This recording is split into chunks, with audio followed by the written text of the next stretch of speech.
Bismillahirrahmanirrahim. Assalamualaikum warahmatullahi wabarakatuh. Surah Asy-Syaffat adalah surah ke-37 di dalam susunan mushaf Al-Quran yang terletak di dalam juz ke-23. Kata Asy-Syaffat sendiri diambil dari lafaz yang terdapat pada ayat pertama surah ini, yang secara bahasa memiliki arti barisan-barisan, atau mereka yang bersaf-saf.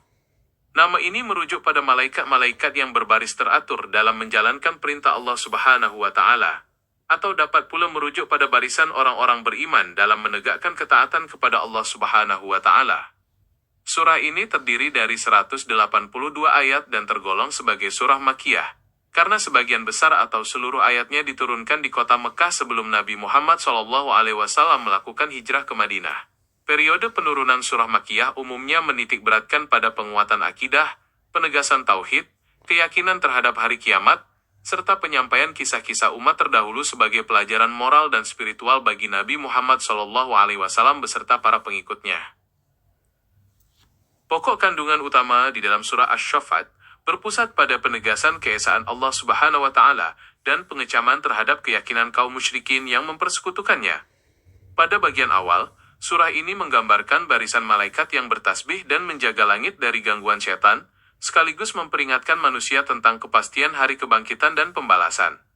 Selain itu, surah ini juga memuat dialog dramatis yang kelak terjadi di hari kiamat, antara orang-orang yang sesat dan para pemimpin mereka yang saling lempar tanggung jawab, serta gambaran kenikmatan surga dan siksaan pedih di neraka jahanam yang disediakan bagi orang-orang yang ingkar.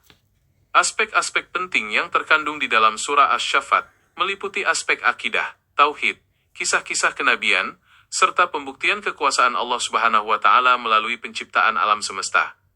Aspek akidah ditekankan untuk membersihkan pemikiran kaum musyrikin Mekah, yang saat itu memiliki keyakinan keliru mengenai hubungan antara Allah Subhanahu wa Ta'ala dan para malaikat.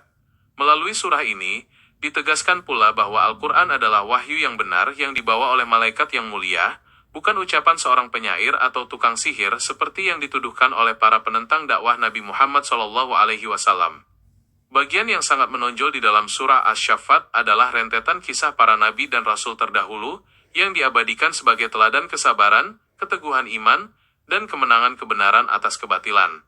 Di antara kisah yang diuraikan secara mendalam adalah kisah Nabi Nuh alaihi salam dalam menyelamatkan umatnya dari banjir besar, keteguhan iman Nabi Ibrahim alaihi salam bersama putranya Nabi Ismail alaihi salam dalam peristiwa penyembelihan yang diuji oleh Allah Subhanahu wa Ta'ala, serta kisah Nabi Musa alaihissalam dan Nabi Harun alaihissalam menghadapi Fir'aun.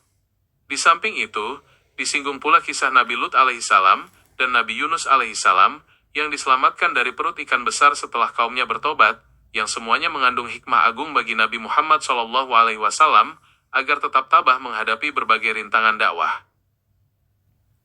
Penutup dari rangkaian surah ini memperkuat kembali risalah kenabian Nabi Muhammad SAW dengan menegaskan bahwa kemenangan akhir senantiasa berada di pihak para rasul dan bala tentara Allah Subhanahu wa Ta'ala. Ayat-ayat terakhir memuat pujian agung kepada Allah Subhanahu wa Ta'ala yang Maha Perkasa, serta penyuciannya dari segala sifat yang tidak layak disematkan oleh orang-orang kafir. Seluruh uraian di atas ini tidak seluas yang sebenarnya, jadi sekelumit saja. Saya ucapkan terima kasih atas perhatiannya, semoga Allah Subhanahu wa Ta'ala selalu melindungi kita semua dalam kebaikan. Wabillahi taufiq wal hidayah, wassalamualaikum warahmatullahi wabarakatuh.